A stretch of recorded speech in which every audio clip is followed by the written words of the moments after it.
Welcome to the possibility with intimacy with God. Definitely a topic I am so curious to unravel with you. I know that we've had many conversations and so much about the way that we navigate is in this space with God. Yeah, so let's talk about what it is and then let's talk about what it isn't so we can really understand how to create this energy between ourselves and our Creator. Intimacy with God.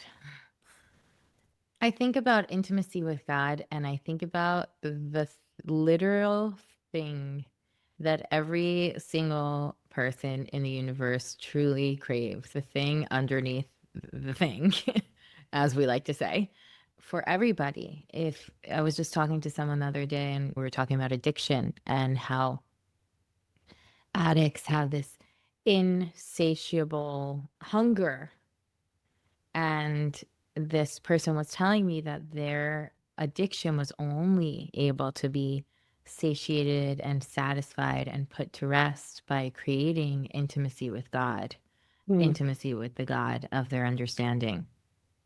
And I think about intimacy with God and I think about plugging out of any sources that we are using to replace God, plugging out of any false God and back into the real source of all things, back into Hashem, back into God.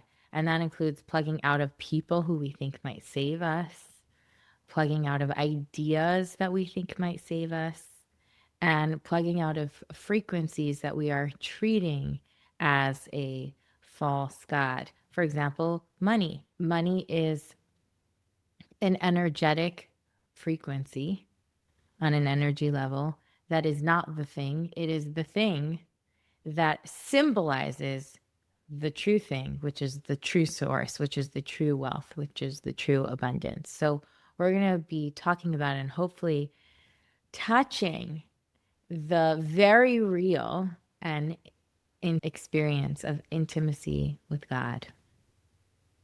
Wow.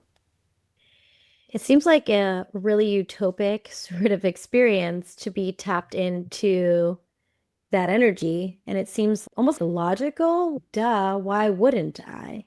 Why wouldn't I plug into the source of all things to sustain me? And why would I put myself into spaces that are limited to be the places that I hope to receive the limitlessness from? It's like, why do we plug into other entities and not stay with what could really be the source of all? What helps us gravitate to those places instead of staying with what could be the most sustaining and the most, what it seems would be the most anxiety-free experience of this universe, ultimately? There are two answers to the question. One of them is an existential soul journey type of answer. And the other one is a more human kind of answer. So I will talk about the existential soul journey part first. And also, when I say there's two answers to the question, I don't claim to know the depth and breadth of the amount of answers to that question actually has, but the two answers that make sense to my very human mind and heart. But the existential soul journey one is we chose this game. We chose this game. We're part of oneness and we chose to separate so that we can see ourselves. God created the world and chose to create contrast up and down, light and dark, people and animals, so that we can have an experience here. And our journey is like to return to this oneness and this presence experience. And the wild thing is that beyond time and space, there is no construct of time and space, which means that we can return at any moment. And the only time we have is now. The only time we have is now. The only time we have is now. The only moment we have is now. The only moment we have is now. The only moment we have is now to return to the present moment in which all of life lives, in which God lives, and in which connection lives. And it's like this game that we've chosen to play. But on a human level, which many people might be asking these kinds of questions on an existential level, and some people on a more human level, why don't we stay connected to God? One is because of trauma. Trauma is anything that might happen to us too much, too quick, too fast for our systems to handle. And we check out of wherever we are. Some of us, if we might not have experienced trauma in our own childhood, we might carry codes of trauma inside of our bodies from our ancestry. And that takes us further and further away from the present moment, right? To me, trauma is the opposite of presence, and presence is the opposite of trauma. And because of this, we are afraid of feeling our feelings as humans. Because when there was trauma in our ancestry, feeling our feelings was actually not safe. Think about somebody's grandparent was in the Holocaust. If they would have stopped to process their emotion, they would have died. Yeah. Well, there was no breath work in the concentration camps. That is not a thing. And that is something that's really important to remember. And feeling our feelings is what helps us move through the dense energies that live inside us and return back to presence over and over again. Sometimes someone asked one of my friends, "How is Rivky always so happy?" And she was like, "She's not always so happy. She processes all of her emotions and moves through them quickly." And that's the truth. My goal in this life, I am committed to returning to intimacy with God and intimacy with presence at all times. So if there is a dense energy, a feeling, mine, not mine, a feeling that's in my system, I will move it through because my commitment is to the divine inside of myself. And when we can create this really strong commitment between us and the divine, then we will desire to do anything, including move a dense feeling that we might feel afraid to feel in our system because of past trauma, but is actually not scary now to feel through our bodies. I just feel like that was a really long run on sentence, but maybe it's fine. It sounds like good to me. What it's bringing up for me is this idea of, so what keeps us from the present moment, right? What keeps me from staying in whatever this is? And what's showing up for me is an example of shame. Yeah. Okay, so hear me out. Go. Yeah, so I needed to apologize for something. And it was taking me time to get to that place of taking full accountability for myself in this apology. And number one, I was ashamed of what had transpired that I actually needed to take accountability for and apologize for. And now, number two, my shame was doubling up on the shame to be like, why is it taking you so long? And like, how could it be that you're still sitting with this? And look how long it's taking you. And so the shame was shaming me further and pushing me further away from what the thing that I desired was for the connection. Yeah. My apology was to be able to repair a severing, right? And this was the process that I was going through. And so there was this procrastination language that was happening in my mind, or this inability to man up, or whatever it was. But then, in the time that it took for me to get to the place of being able to stand in what it was, I also recognized that there's this aspect of divine timing. Yes, shame, unfortunately, was my teacher in this particular one, and I don't believe that it always has to be that way. But for me, it was.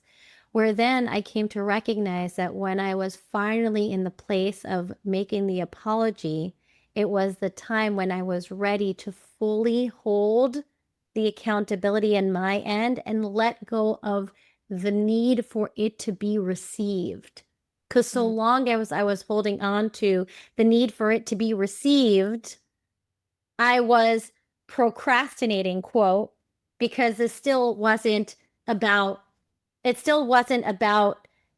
fully holding my own in this. But when I learned in that experience to fully hold my own, then it didn't matter if the other person would receive it or not. I can fully allow myself to be vulnerable by taking accountability and offering the bid for connection. I cannot control what will happen on the other side. I cannot control if that other person, with God, yes. With God, I offer the initiation. I do the work on my end. I return back to the present moment. I come back to myself. And then automatically there is this response from God to meet me where I'm at. which is not necessarily the experience that happens with people because I can offer my apologies. It won't necessarily get picked up. But when I can let go of the need for it to have to be picked up in order for that to culminate this experience, then I can just be in the honesty of what's here, which is I need to take accountability for my end of the deal.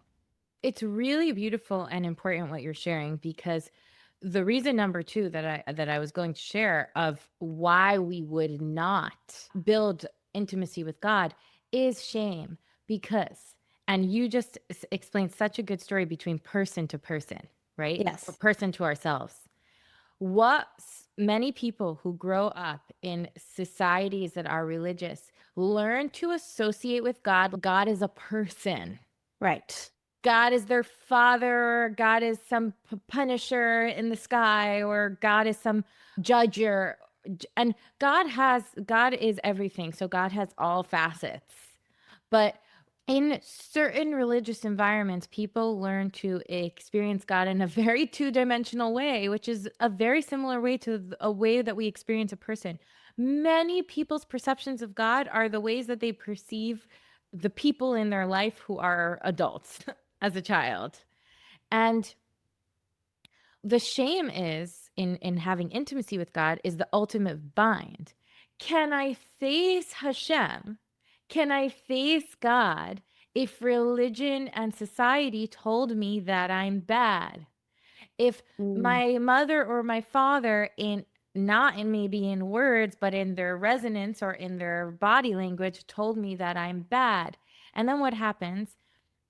We have this judge around the judge, and we start to judge God. We feel like God is judging us. We think that God is the person why we feel stuck, or the reason that we feel held back. And there's so much shame, because if I confront you, Hashem, then I also have to acknowledge that my wrongdoings. Mm-hmm. And that is something that's so our relationships with people, the way, like you just said so beautifully, and the way that we resolve our relationships with God are completely different. And people, it says in Shara Bitachon, which is a book about faith, people are very finite. Yeah. Only God is infinite. Yes. Only God is the source to infinity. Everybody else is limited. Everybody. Everybody. We weren't glitching over No, there. no, that wasn't a Zoom Glitch. recording glitch. Everybody. Yes. Yes. And and in coming back into intimacy with God, we can't be a victim to God anymore. We must create a new paradigm for ourselves. We must create a new frequency in which we believe God to be, because nobody wants to be intimate with a judge. I Nobody think, wants to be intimate with a punisher. yeah. And I think that there's also another angle of this where I think that many of us use God as our scapegoat, Yes.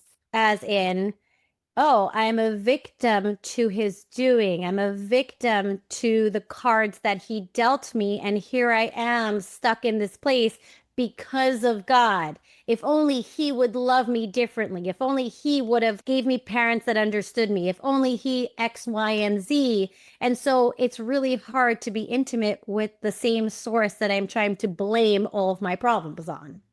If I knew how to snap my fingers, I would snap my fingers. It's one of it's one of the things that is I am limited in. Snapping my fingers and blowing bubbles with bubble gum. And so we can totally put that on God and be like, Hashem just didn't give me the capacity to be able to do that or Or I could whatever. learn, or I Or we could can, learn. yeah. But we cannot be a victim to God anymore. We must recognize that God gave us divine will. We must recognize that God gifted us free will, and we must recognize that we are co-creators of our reality. And in becoming intimate with God, we have to let go of old paradigms, the fact that we are afraid of God in ways that We then don't work the ideas that we're bad, ideas that we're not valuable, ideas that we are victim to our life, ideas that we are not powerful. All of those things need to fall away in Yes. order to come back to God. Another reason why we are afraid to be intimate with God is because we're afraid that on the other side, quote unquote, we think that we're here, and in order to it on the other side is this intimacy. We are alone. We're afraid if I jump over the abyss and I go towards something that I don't know yet, I'm going Mm, to be alone. But the sages teach us that we knew the deepest intimacy. Our souls have been around forever. The neshama lives forever and ever, and forever is a very long time. Our souls live forever. And we remember, because of this existential game that we're playing, we might have forgotten for some time, mm, but we know we're not alone. At our core, we know that we're not alone. At our core, we know that we're held. At our core, we know that we're carried. At our core, we know that we are a child of Hashem, we are a child of God.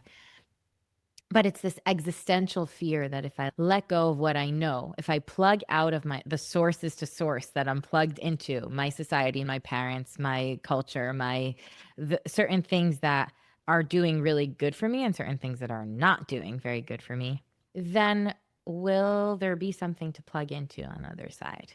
mm, And lastly, the most sweetest, there's this part of ourselves that when we land in intimacy with God, it's just there. When we land into the present moment, just meets us where we're at and where it's at. And the bind that we face is, could it be this easy? Because if in childhood things were never enough, if we felt like deprived in some way, or like love wasn't real, so it never really filled us, then we might be like, is this it? Like, no drama?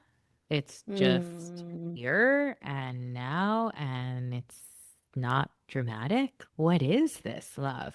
People say, like, when they grew up in dramatic or traumatic or chaotic homes, that they believe that love is like something that's abrasive or abusive, and they want to keep creating these dramatic cycles of push and pull, and then they land in these nervous system safe relationships where there isn't push and there isn't pull, and suddenly they're, is this boring, or do I like this? And there could be that feeling with God, or with presence, or with intimacy with God, where is this infinite present moment feeling it? Right, because it almost feels less dramatic and less charged than moments that we create that are based on fear or whatever else, that kind of also be created so much purposefulness around. So it almost feels like that's the only way to really feel into anything, is by having some sort of dramatic give and take. And otherwise, what is it? It almost could feel boring. We're searching and we're hoping for the serenity to find that peace of mind. And then we find the peace of mind and we're like, oh, wait, what? We could just be chill and that could be our life. And we could just be in this moment and then in the next moment that arrives, and that's all we need to know. And that's all we need to care about. It's just staying here now. I remember reading this book called When Things Fall Apart. I don't remember the author right now, but she talked about the idea of pain. And she said pain is always in the past. It's like actually in this present moment is not the pain existing. Pain is the memory of the moment that came before. And I remember I used to have a pretty chronic experience with my hip, which thank God has completely alleviated itself from my body due to much emotional work. But it's like in the moment, I actually didn't feel it. But when I searched for it is when I found it. So that is also an interesting thing in general. It's when we stay in the present moment and we stay in the intimacy of the divine, it's actually such a gorgeous feeling. But because we're so not used to having this experience and we're so used to being in the experience of pain, we're actually searching for the pain in the moment. When we search for the pain in the moment, it's more likely that we'll find it because we're remembering something that was and we're bringing it with us into this moment when actually in this moment it doesn't exist. But because we're so not used to this moment without the existence of pain, we're searching for the pain and we're dragging it into this present moment. So now, yes, so now I'm searching for it. So now I'm looking for it. So now I'm super conscious of it. So now I'm noticing it in my body. There's another way that I see this kind of teaching that you're bringing in, which is quantified a little differently, but similar in resonance. It's like the difference between pain and suffering. And we might have spoken about this on other podcasts, but this is the thing that I think is good to speak about on every single podcast ever. Yes, yes. I once had a teacher who said that she broke her back. So similar body experience where, and she said she was actually in excruciating pain, but she recognized that pain is the experience and we go through pain. There's devastation and pain in our world. It's not, it's in some ways a far from perfect experience. There are people locked away. There are people sick. There are people struggling. I, in a land or a country or a city or a town over, there's something burning. There are things that happen in our people get divorced, people die. There's endings, there's pain. There is pain. But and that's why I say that I feel like it's in resonance to what you were saying before, because it's just different words. But suffering is the thoughts and the feelings that we place on the pain. I'm not enough. Somehow I might have caused this. I'm not worthy. There's something wrong with me. I'm not okay. My life is not okay. And Why is she this broke, taking me so long? right, Is right, another one. self-judgment, things like Yeah. that. And the story you were explaining earlier, where the judge started judging the judge that was judging the judge. And then you're just in this existential spin that doesn't help anyone and doesn't help you get to the resolution faster. So back to the story with her back. So she broke her back and she was laying in bed and she was in excruciating pain. And she said that even as she moved her body a tiny little bit, she was in extreme pain that she had to scream. Wow. And she couldn't as much, she would focus on other places. It overtook. It just Mm. overtook. It was extreme. And she said she watched her mind. She said it was a great learning opportunity for her. Talk about never wasting a good trigger. And she watched her mind. And by the way, just for the record, if someone doesn't choose to be like this teacher, they don't have to. We have Yeah. every right in this world when we go through challenging things to suffer. We are allowed. We don't have to. We get to if we choose to try on other perspectives, but we don't have to. There's no right or wrong way. There's just ways that make some people feel more peaceful in this world and some people feel less. And she chose this way that she didn't have to choose. And she started watching her mind and she saw how she was trying to latch. Oh my gosh, if the nurse would have gave me the medication an hour earlier, then I would have maybe feel a little better. And she started to notice how she was blaming the nurse. And then Mm. if I wouldn't have married my husband, I might not have went on this ski trip and then I don't whatever. And then, or if I'm such a loser, like who falls and breaks their back? I must have bad Mm. karma. Like maybe God is punishing me for something. And she starts going down a rabbit hole. What do I need to learn from this? Familiar much? Yes. And we know we're in suffering when we're trying to blame ourselves or somebody else or God. And the thoughts and the feelings that we have about it. And then she's, what happens when I feel the pain and I return to the present moment? And suddenly she was feeling excruciating pain. And at the same time, she saw the willow tree in her yard going back and forth and back and forth. And she saw that she has a husband and she has a couple of dogs that are scampering about. And she's like, oh my gosh, I have toes and they move. And I'm in excruciating pain. And if I move, I yell, but I'm not suffering anymore. Mm. And every single time I think about the story or I say this story, it drops in deeper and deeper into my consciousness. This story is one of my greatest teachers Yeah. because there is a moment where we get to return to intimacy with God, and it's only in the now, and it's in every moment, no matter what. Dr. Edith Eger taught me this so deeply in her work about the choice. Viktor Frankl, these are people who went through the Holocaust and they chose life. They chose life, and essentially, they chose their soul. They chose intimacy with God. there's this thing like when you go to a Jewish wedding, especially with people who went through a lot of trauma, people say, this is the revenge for Hitler. Mm. This is the, and there's something so to me that's poignant about that because it's like they are bringing us into the frequency of like, what I hear then is not necessarily a victim. It's like a battle cry. It's, I'm alive. We are alive. We have chosen to thrive. We are present. We are here. And there's something beautiful and godly to me about that. I think that what I'm also receiving from what you're saying is that true intimacy is a space that can hold many different truths. Yes. Where I think about, okay, I understand that God, the intimacy with God and the intimacy with people are obviously very different. I understand that. But in my practical life, where I experience intimacy or where like the practice of that is in relationship with others, because that's where I get to practice this in a more concrete way and be able to bring that back to God and vice versa. My relationship with God teaches me the possibility of to be with other people.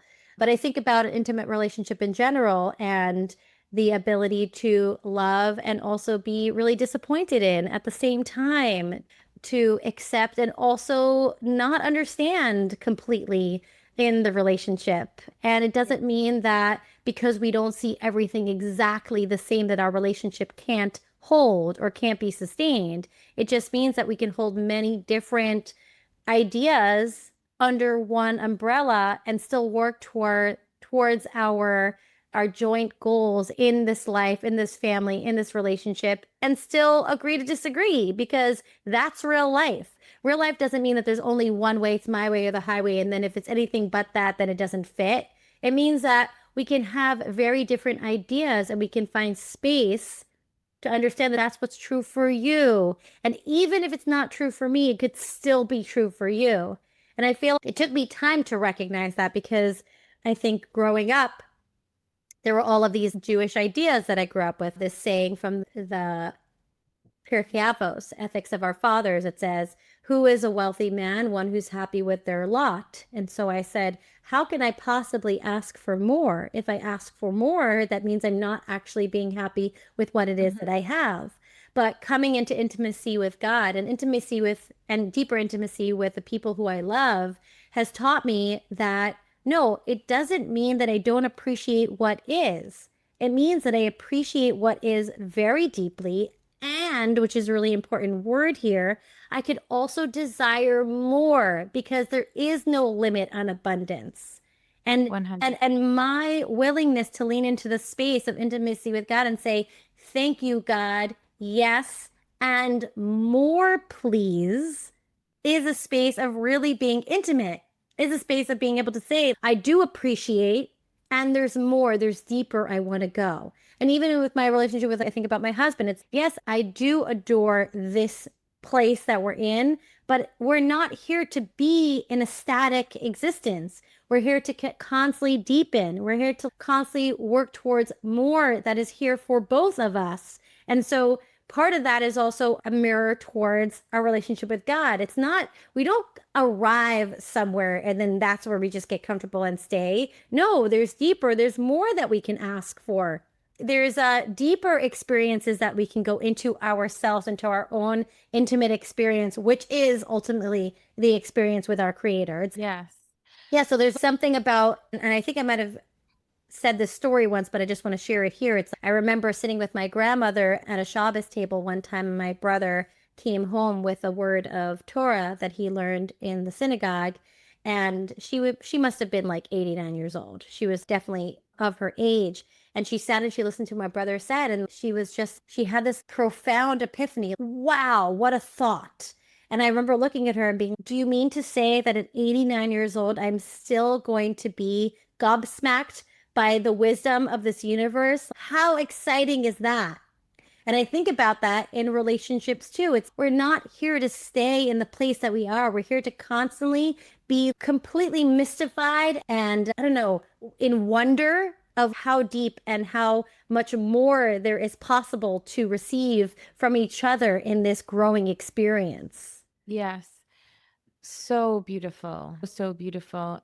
I think a lot about this idea in terms of performative intimacy versus actual embodied intimacy, both in relationships and in relationship with God.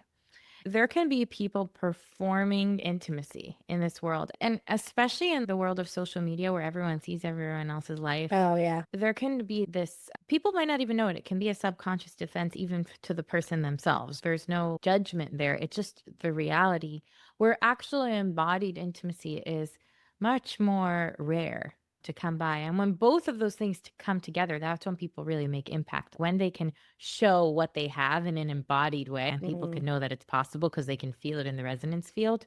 But when I and many people listening to this were growing up, they might have seen performative intimacy with God, but not felt in their bones that people were being intimate with God. I remember I asked this question when I was in the fourth grade. I asked a question in class and I was super excited and invigorated about the question. And the teacher told me that it was a stupid question. And I remember when I was older and I was in high school and I asked a question and a teacher called me an apikoros, which means somebody who's a heretic. She's, we don't question those Mm. kinds of questions. That's a line that we don't cross.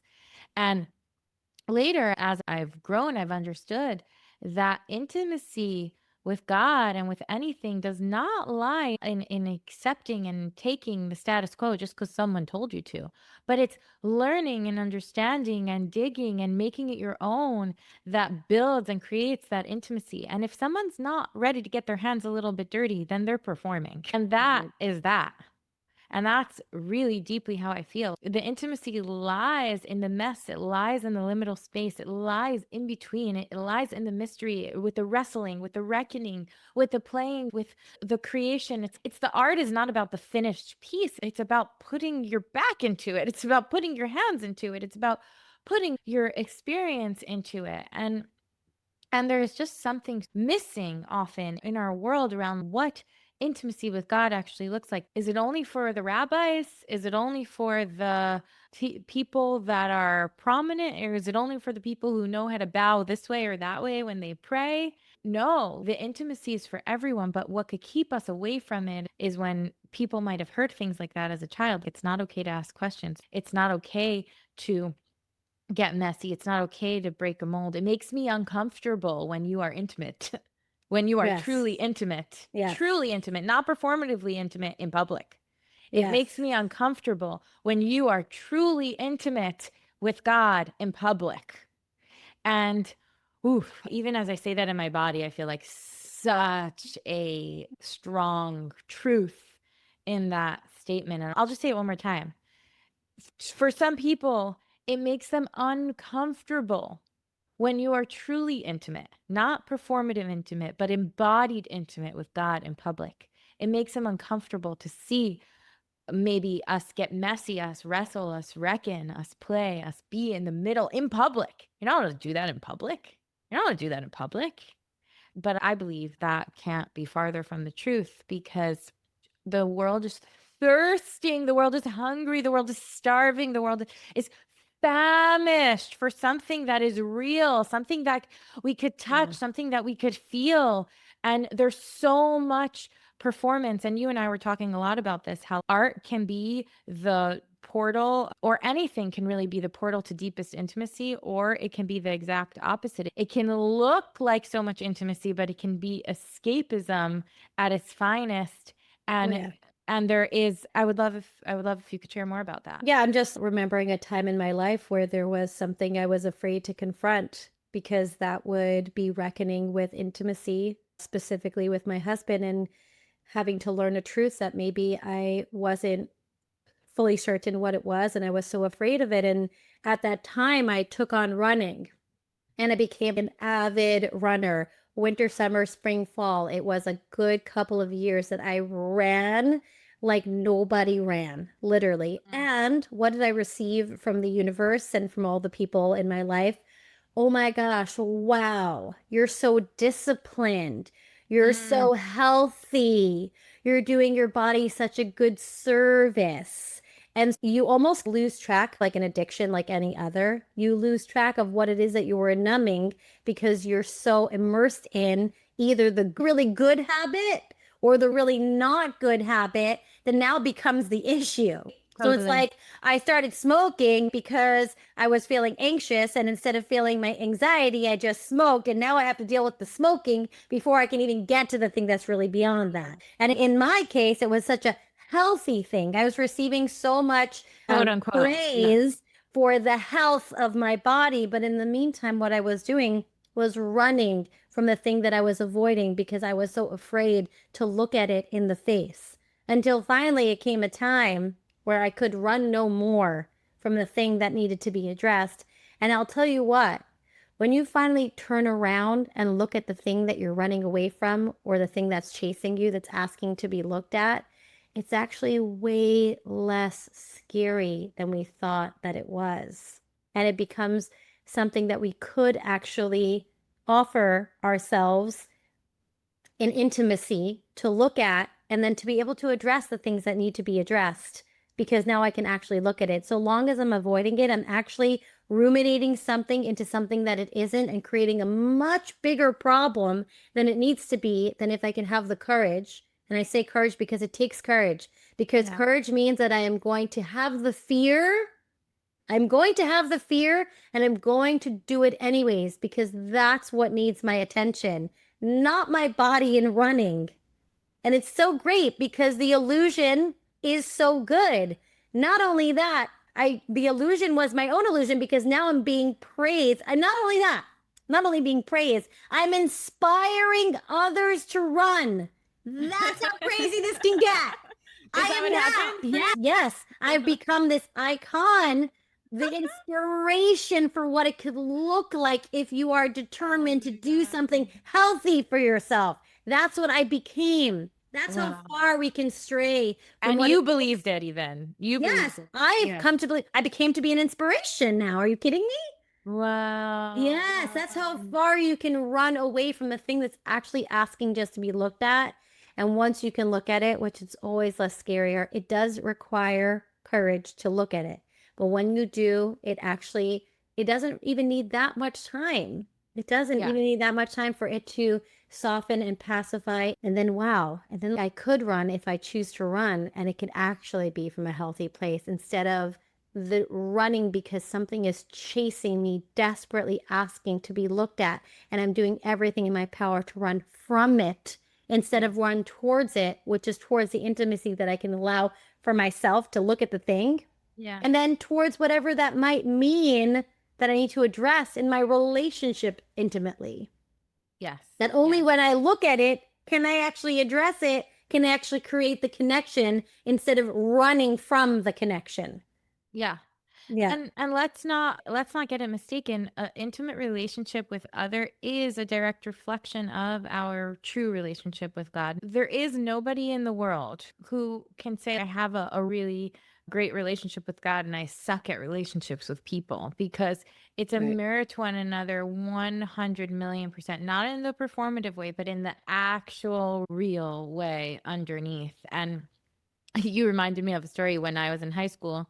I used to starve myself and I was so disciplined, and everyone was like, wow, you're so disciplined. Again, that word, so disciplined. You have so much, people used to tell me a lot, you have so much self control. I never saw someone who is able to, even the word self control, it's control, that Yeah. word control of the self. And I was so inspiring for the girls in my class.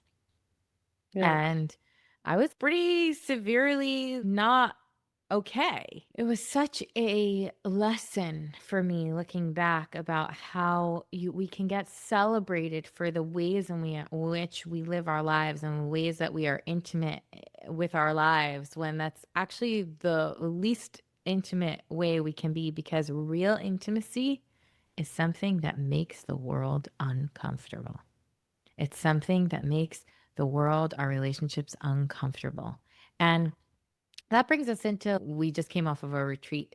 And I think about the way that I run retreats, and I do not save people. No. People ask me in different facilitations, they're like, I know you work with energy and I know that you understand energy. Can you help release this for me? And I say, no, I won't steal from you. I Yes. won't steal from you because if I were to steal from you, I steal intimacy with you. between yourself and with God. I steal your power. I steal your creative power to create your reality.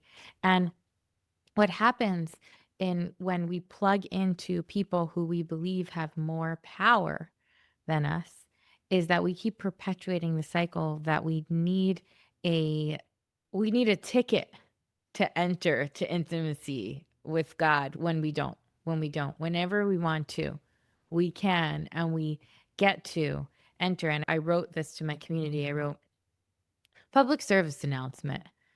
I am not your healer. You are. God is. I am a healer, though, with God for myself. Yes. I don't have any of your answers. Only you have them inside of you. As I always tell my clients when they want an answer or want to be saved, I just said, I won't steal your energy from you. I just won't. God did give me energy gifts, and it's my duty to use them and not abuse them. Using them for me is my duty. Using them with you is my honor. Using them for you or on you is not something I'll ever be willing to do. That would be selling you and myself short, and I'm not available for that. If the healing industry doesn't have you feel more empowered, creative, and alive, go find yourself a new industry or create one. I'm watching people get stuck on the side of the road instead of taking it all the way home. I'm watching people drown in a new addiction masked as healing. Yes. Drowning in something new is still drowning. Drowning in something new is still drowning. Beating yourself up under the guise of shadow work is literally just saying the same thing in a different font. Totally. You can actually be the one to bring a collective redemption if you would learn about your power, your capacity to steward energy, and your ability to rise and fly and ground and open. You don't have to join a course with me or a retreat with me or with anyone to learn about your power. You just have to look inside and accept who you are. A child of God, capable of stewarding energy, love itself, and the whole universe. Every single ounce of medicine you could ever need lives inside of you. Every single ounce of energy you could ever need lives on the other side of you giving it away. Yeah. It's the privilege of this life to remember who you are. And also, if your mental health or healing industry includes treating adults like infants instead of literal children of God and walking creators, definitely please, for the love of everything, including and most of all the next generation, create a new industry. Find yourself a new industry. And I think that this is really important because healing has become another, Oh, not yeah. just mental health, but healing has become another avenue for performative intimacy with God, performative intimacy with ourselves, and performative intimacy with others. And I am bored and I am done and I am over it. I love that you're bored. It's so good. I'm bored. I'm bored. I think that the distinction that you're making here, which is super, super important, and your writing is gorgeous. So thank you for sharing that because that's really very clarifying. I've also humbly been able to witness that in practice at the facilitations that happen on the retreats that Rivky creates. And it is so unbelievably profound to watch people take all of their power back as soon as that is the only thing that's left. Wow, I just felt The chills. only thing that's left is to take both of your hands and pull all of that power back into your being because you are the only one that could do this for you. You are the only one. Don't plug your energy into other people or into other ideas or into other things. Plug it back into your own soul, which is the connection with God. And that is what I have watched time and again happen on the retreats that we've created, and literally unbelievable. And I also want to say that the idea of inspiration, of having people, because there are people that are wiser than I am always. And Yeah. there are people are connected in ways that I can aspire to be, but Yeah. not because they're going to do it for me, because they are here to elicit something inside of my own power to recognize that the reason that I am attracted to this is because I desire that level of connection. How can I create that? And yes, there are many people that offer direction. I read books all the time about concepts and ideas that I can implement into my life to create deeper and more intimate connections. And I utilize those tools, and I am in a life that is more deeply intimate with myself and others because of that. But it's not because I plugged myself into them. It's because I took their idea and I brought it into the plug between me and myself. It's not because of that person. It's because that person plugged themselves back into their source and was the channel to bring whatever it is that they're here to bring into the world. And I took inspiration from that and brought it back into my own experience because that's how it's going to happen. No one else is going to save you. No one else is going to save me. Only me. And there's this term in the Jewish, in the Torah, I'm not sure where it comes from, but it says, "Im eina nili mili." If I am not for me, then who will be? It's I am the only one that could be for me. That is it. That is the only way. And I could take guidance from others and I could take inspiration from others, but not someone who's doing it for you because they cannot. If somebody tells you that they can give you the quick fix 1, 2, 3, no, that's not true. It's not real. Red flag? That's a red flag right there. But if somebody is going to tell you, I can empower you to take yourself all the way home, that's where you go. You go where the empowerment is to be all of who you are, to create all of what you're here to create, for all of what you're here to channel into this universe, because ultimately we're all here to be all of ourselves, because that's how we all receive the most from this world and this experience. Beyond gorgeous. And I'm laughing because Because why not? I was gonna say, because why not? But also because I was gonna say that I wanted to tell everyone a 3-step process. So here's your 3-step process. On how to, and that's the joke, but in all seriousness, there are 3 questions that I ask myself over and over again on how to empower myself to come back to intimacy with God, which is the present moment.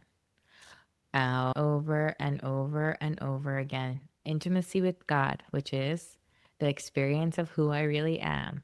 Over and over and over again. Intimacy with God, which is reality.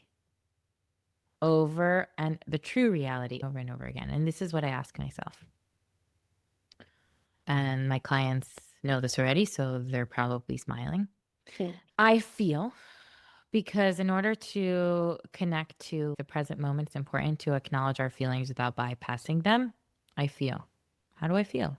Am I feeling happy? Am I feeling anxious? Am I feeling apprehensive? Am I feeling disappointed? So just inviting everyone listening to this podcast in this moment to feel into how they feel in this moment. Beautiful. And then either I created or I will create, right? Because what happens then after we tap into our feelings and we acknowledge them and we allow them to be here, it's important to quickly always remember our power of our free will and our power to co-create over and over again. I ask myself this question hundreds of times a day. I'm talking about this is what lives in the forefront of my mind. If I'm going to create my life, I'm going to create my life. I will create. What will I create? And then we ask ourselves who we are. I am.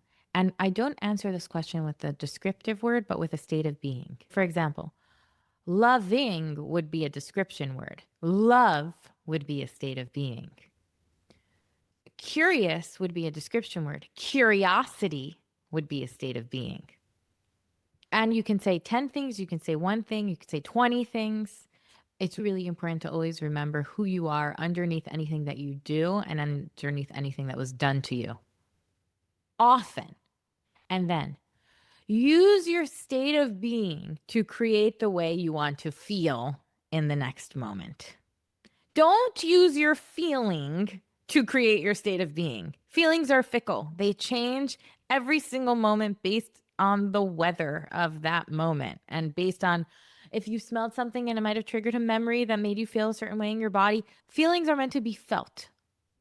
Feelings are meant to be channeled. Feelings are meant to be released. Feelings are meant to be alchemized and metabolized and used and swam with and to create more intimacy. But feelings are not here to create your state of being. Your state of being can create your feelings. So, asking yourself this over and over again is practical ways to return to the God of your understanding over and over again. And I'll read you an example of someone on my retreat chat that shared this, that shared hers, which is super powerful. She wrote, I feel grateful, hopeful, creative, a little bit nervous, and connected. I am creating intimacy with myself and my husband, meaningful conversation, love, the possibility for godly inspiration to land for a project. I am love, safety, a creator, the steward of my energy, resilience. And with that, I create my day. And Yes. that is someone who's committed to intimacy with God. Yeah. And I so deeply appreciate that this is something that you ask yourself again and again, because when it talks about the universe and God creating the universe, which actually happens in this month, he finishes the creation of the universe in this Wow. month. He didn't just create it one time and then that's it. He recreates it every moment in order for it to be here. And so it's not creation and whatever it is that we desire in this universe is not something that we set in motion and then we forget about. It's something that we are constantly investing in order for it to be the way that we desire it to be, which is what God does every moment of every day in order for this world to exist, in order for each one of us to exist. So, to ourselves, creating from the state of being that we are choosing and that we are channeling, we are creating every moment in our day. And if the moment doesn't feel good, if this present moment is not feeling so good, then we are the ones who get to create what it is that we do desire it to feel like. I could be a victim of this feeling and I can have my feeling lead the way, and I'm feeling crappy and then the rest of my day could be crappy. It could be. That could be my reality. And or I could feel the feeling and then move into the space of being and have that guide me towards whatever it is that I desire the rest of my day to look like. So I could have had two crappy moments and then chosen otherwise based on what it is that I do want to create, and now my whole day looks different. Yes. I had a client who told me, she said, because I'm going through a really challenging life circumstance in my life, I know that I won't be able to get the most out of our work together, but I'm surrendering to the fact that I'm getting whatever I'm getting. I'm like, if that empowers you, great.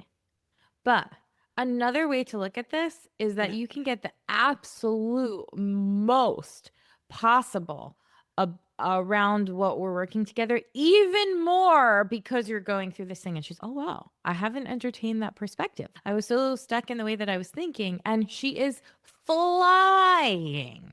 Yes. And it's so wild how, and true, how our limiting beliefs about ourselves, about life, about intimacy, about the world really keep us in a construct that doesn't allow ourselves to experience life through the lens of reality, which Yeah. is infinity. Yeah. I think that what happens is that we see our life through currency of all kinds. We think that if we buy our time with this, then we won't be able to get that, where there's only one thing that can exist at one time. But what we're learning now is that intimacy is the ability to hold many things at once. Mm. That is true intimacy. And that's why I think it's so uncomfortable to see in public, because we are indoctrinated into a way of being that it's either one thing or it's the other. It cannot be both.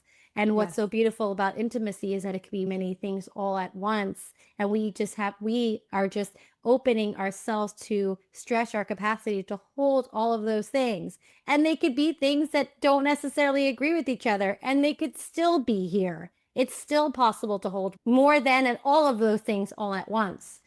I think that's the part that's, we were talking this morning in the Artist Way group that I host, and someone was saying that I really want to take on more clients, but I don't want to lose my freedom. It's interesting how freedom is becoming like a currency. It's if I buy this, then I don't get to have that. But what if it were beyond that space? What if And also, what does freedom really mean then? If it's really freedom, then you get to have all the clients that you want to have, and it's not compromising another space. But we are indoctrinated into a space that everything is so limited that it's only one thing that can exist at one time. Where when we move into intimacy with God, how many things can be all at the same time, which is just such a beautiful space to, So beautiful. and then to mirror that into our lives, right? My son and I could disagree and we can still be in an intimate experience. It doesn't mean that this has to sever our relationship just because we don't see eye to eye on something. Many times that's the way we do believe in. So then we don't get to be in the connection that we desire with our own child, with our own sibling, because it has to be one way. When we recognize that intimacy with God, which is also a reflection of the possibility for intimacy in this world, can hold many truths, then we have the possibility to be in connection. Beautiful. Beautiful. We can close right there. Yeah. Yeah. Go ahead. Yeah. Thanks so much for being with us today. I hope that you can take something from what you learned here today and implement that into the connections that you desire for yourself, both in the intimacy with God and ways to mirror that into the intimacy in all of your relationships with your children, with your spouse, with your friends, with anyone who you love, and even with a stranger. Even with a stranger, because Yes. ultimately the desire is to be connected. And if we could be that state of being, if we can navigate from the state of being that I am connected, that's who I am. Connection. Thank you. That's who I am. And that's I'll what forever be the state of being police. thank you for being the state of being police.